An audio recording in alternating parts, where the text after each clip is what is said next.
D'un joueur de football qui marche sur un chewing-gum avant un pénalty important, à un joueur qui se fait tirer dessus dans la rue après avoir marqué un but contre son camp, voici les moments les plus malheureux du football. Mais avant de commencer, j'apprécierais vraiment un abonnement. On a passé la barre des 5000 et on est bientôt aux 10 000, alors n'hésitez pas. Numéro 19. En 2014, Liverpool était sur le point de remporter son premier titre de Premier League depuis des années. Il ne restait que 3 matchs avant la fin de la saison. Steven Gerrard, le capitaine bien-aimé, était à la tête de l'équipe. Il n'aurait pas pu y avoir de meilleure position de départ. Mais le destin en a voulu autrement. Lors d'un match important entre Chelsea et Liverpool, le moment suivant s'est produit.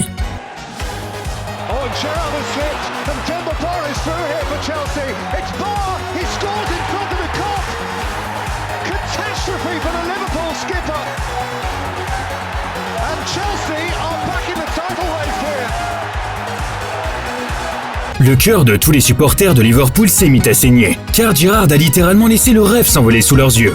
À cause de son erreur, un joueur de Chelsea se retrouve seul devant le but et marque, et Chelsea passe devant au score. Les supporters de Liverpool dans le stade n'en croient pas leurs yeux. Quelle erreur de la part de Steven Gerrard, l'homme que l'on n'aurait jamais cru capable de faire une telle erreur. Après ça, les rêves de titre de Gerrard se sont littéralement envolés sous ses yeux. Numéro 18. Dans ce cas-ci, il faut remonter encore plus loin dans le temps. 2010, le conte de fées de Fulham en finale d'Europa League. C'est le grand frisson. Diego Forlán marque le premier but pour l'Atlético, mais Simon Davies de Fulham égalise un partout. On ne pouvait pas rêver mieux. Et c'est là que le malheur frappe. Un tir dévié touche un joueur de Fulham et atterrit dans les filets. C'est un coup dur pour Fulham qui n'a pas pu se sauver. Ce moment de malchance les prive du titre d'Europa League. Parfois, le destin n'est pas tendre avec vous. Numéro 17. L'heure de la Ligue des Champions. Les moments les plus intenses pour tous les fans de football, surtout quand on arrive aux demi-finales. C'est Barcelone contre Chelsea en demi-finale de la Ligue des Champions de la saison 2009-2010. Le match allait dans tous les sens, mais c'est finalement Chelsea qui a pris l'avantage avec ce but de rêve.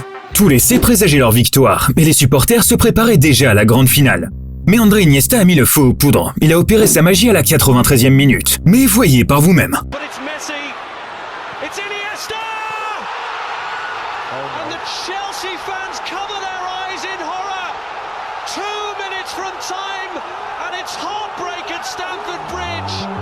Le but égalisateur de Barcelone à la 93e minute a brisé le cœur des supporters de Chelsea. Il restait 1 minute et demie à Chelsea pour marquer, mais rien. Le but d'Iniesta a donc permis au Barça de se qualifier en vertu des règles des buts marqués à l'extérieur et a plongé les supporters de Chelsea dans le désespoir. Encore aujourd'hui, beaucoup des supporters de Chelsea disent que c'est l'arbitre ainsi qu'Iniesta qui ont ruiné leur chance d'atteindre la finale de la Ligue des Champions. Il y a eu 1 ou 2 moments controversés où Chelsea aurait pu obtenir un penalty, et tout le monde sur le terrain était clairement sur les nerfs. Cela se voyait surtout chez Drogba, qui a même insulté l'arbitre à la fin du match. Numéro 16. Passons à un moment encore plus amer que celui d'avant qui se passe cette fois-ci en finale de la Ligue des Champions. C'est en 2018, et c'est un moment très dur pour Loris Karius. Je pense que rien ne peut être comparé au sentiment que cet homme a dû ressentir lors de la finale de la Ligue des Champions en 2018. Loris Karius, le gardien de but de Liverpool, a vécu une nuit qu'il préférerait oublier à jamais.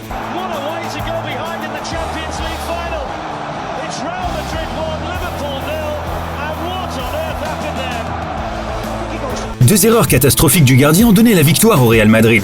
Karius était naturellement dévasté à la fin du match. Mais ce n'est qu'après le match que l'on a appris qu'il avait peut-être subi une commotion cérébrale pendant la rencontre. Il ne peut être que le seul à savoir si ces erreurs en sont la cause. Numéro 15. En 2016, Lionel Messi et l'Argentine semblaient hantés par une malédiction lors de la finale de la Copa América. Messi a manqué un pénalty crucial lors de la séance de tir au but contre le Chili, laissant l'Argentine sans titre majeur depuis 23 longues années. Le spectacle de Messi en larmes a été encore plus émouvant que le résultat. Mais les choses ont empiré pour tout le monde. Peu après cette défaite dévastatrice, Messi a annoncé sa retraite nationale. La décision, je la peleé mucho, como dije recién, hice todo lo posible pour intentar ganar algo y también lo... Toute l'Argentine n'en revenait pas. D'autant plus que Messi a annoncé ensuite peu après qu'il continuerait de jouer pour son pays. Et on peut dire que depuis la dernière Coupe du Monde au Qatar, cela a fini par payer. Numéro 14. Remontons un peu plus loin dans le temps en 1975. Finale de la Coupe d'Europe entre le Bayern Munich et Leeds United. Pausenpfiff von Schiedsrichter Kitab Can, 45 Minuten im Prinzenparkstadion von Paris gespielt. Leeds United nourrissait de grands espoirs pour cette finale, mais les choses prennent une tournure plutôt amère lorsqu'ils se voient refuser un but et un penalty. Mais cela n'a pas suffi. Dans les 20 dernières minutes, le Bayern a marqué le but décisif pour prendre une avance de 2-0. La frustration est grande pour les supporters de Leeds, à tel point qu'ils ont commencé à détruire les sièges dans le stade et à semer une émeute dans toute la ville. Malheureusement, Leeds n'a pas réussi à aller aussi loin dans le football européen depuis ce moment. Alors ne leur donnons pas d'autres défaites en finale. Enfin, pour leur propre sécurité bien sûr. Numéro 13. En 2014, l'Atlético Madrid de Diego Simeone était sur une lancée incroyable et n'était plus qu'à quelques instants de réaliser un exploit, remporter la Ligue des Champions. Pour cela, ils n'avaient qu'une chose à faire, battre le Real Madrid, leur rival dans leur ville. Rien de plus facile, n'est-ce pas? L'Atlético avait l'occasion d'écrire l'histoire, mais Sergio Ramos a brisé leur rêve en égalisant à la 93e minute. Et comme si cela ne suffisait pas, l'Atlético Madrid s'est effondré sur une défaite amère de 4-1. Et oui, comme on le sait dans le football, tout peut se retourner aussi vite que ça. Numéro 12. Ici encore, on est dans la Ligue des Champions, mais cette fois en 2019. Tottenham Hotspur est entré dans l'histoire en atteignant les demi-finales de la Ligue des Champions pour la première fois de son histoire. Lors d'un match aller fou entre eux et Manchester City, Tottenham s'est imposé 1-0. Une bonne position de départ si vous voulez mon avis. Les deux équipes entrent alors dans la dernière ligne droite d'un match palpitant. Il ne manquait plus qu'un but à City pour achever son incroyable remontée. Ils avaient déjà réussi à revenir au score à 2 reprises et à prendre l'avantage à 2 reprises également. Mais juste avant la fin, Bernardo Silva sert Agüero qui offre à son tour une passe décisive à Raheem Sterling pour un incroyable but victorieux. Les cris des supporters de City retentissent dans le stade. Mais attendez, le but est refusé pour hors-jeu et Tottenham se qualifie pour la finale. C'est là qu'on regrette l'époque où il n'y avait pas d'arbitrage vidéo. Numéro 11. Ensuite, nous avons Andy Carroll qui n'a pas marqué un mais 2 buts incroyables. C'est quand même dommage qu'ils aient été sifflés tous les deux.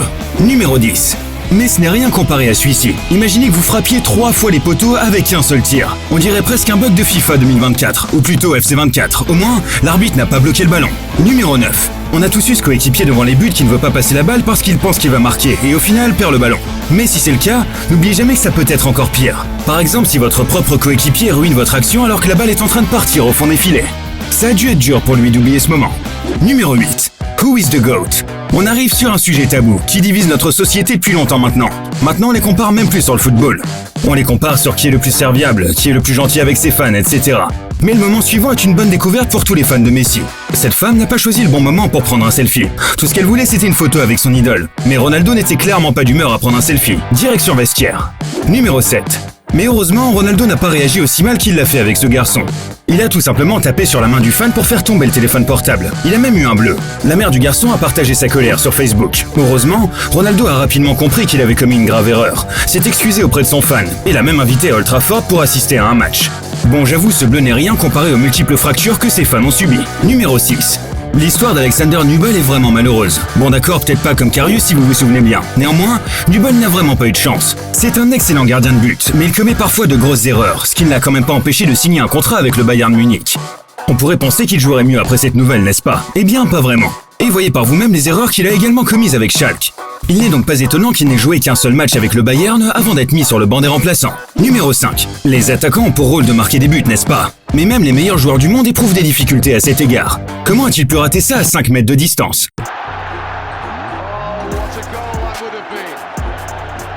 Numéro 4.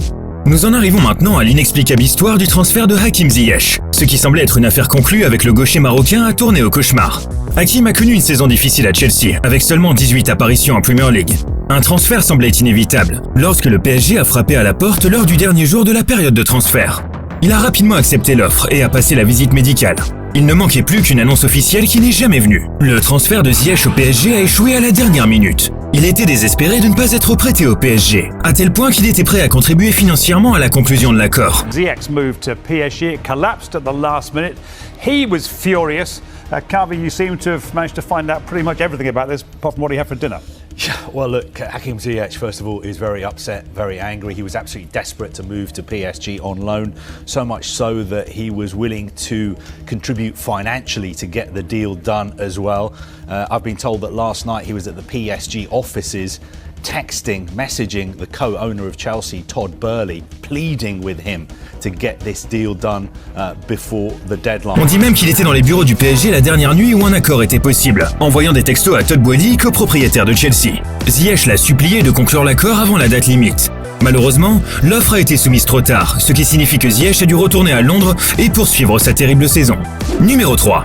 Nous en arrivons maintenant au premier pas de Neymar en Coupe du Monde. L'homme était dans sa meilleure forme. Il venait de rejoindre Barcelone un an plus tôt et avait marqué 36 buts. Cela a fait de l'équipe brésilienne l'une des favorites pour la Coupe du Monde, qui en plus se passait au Brésil. On ne pouvait pas rêver mieux. Tout a commencé brillamment. Neymar a marqué 2 buts lors d'une victoire de 3-1 contre la Croatie, puis 2 autres contre le Cameroun. Et il a également marqué le pénalty décisif contre le Chili. Mais tout s'est ensuite effondré pour Neymar. Le Brésil a affronté la Colombie en quart de finale. Et bien qu'ils aient remporté le match 2-1, Neymar s'est effondré à la 88e minute et a subi une terrible blessure. Le Brésil a donc affronté l'Allemagne en demi-finale sans son joueur vedette. Et nous connaissons tous la suite.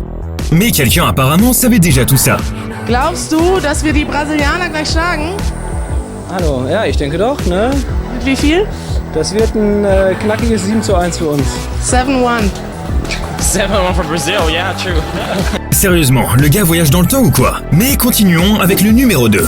Car l'histoire de Messi qui a commencé immédiatement après ce 7-1 brutal est encore plus effroyable. C'était la Coupe du Monde de 2014, l'Argentine contre l'Allemagne. C'était l'occasion pour Léo de décrocher le premier titre mondial de son pays depuis Maradona. Mais Mario Götze a tout simplement anéanti le rêve de Léo de remporter la Coupe du Monde. Mais bon, on sait qu'il s'est rattrapé en 2022. Numéro 1. Si vous pensiez que les moments précédents étaient malheureux, je dois dire que celui-ci est tout simplement tragique.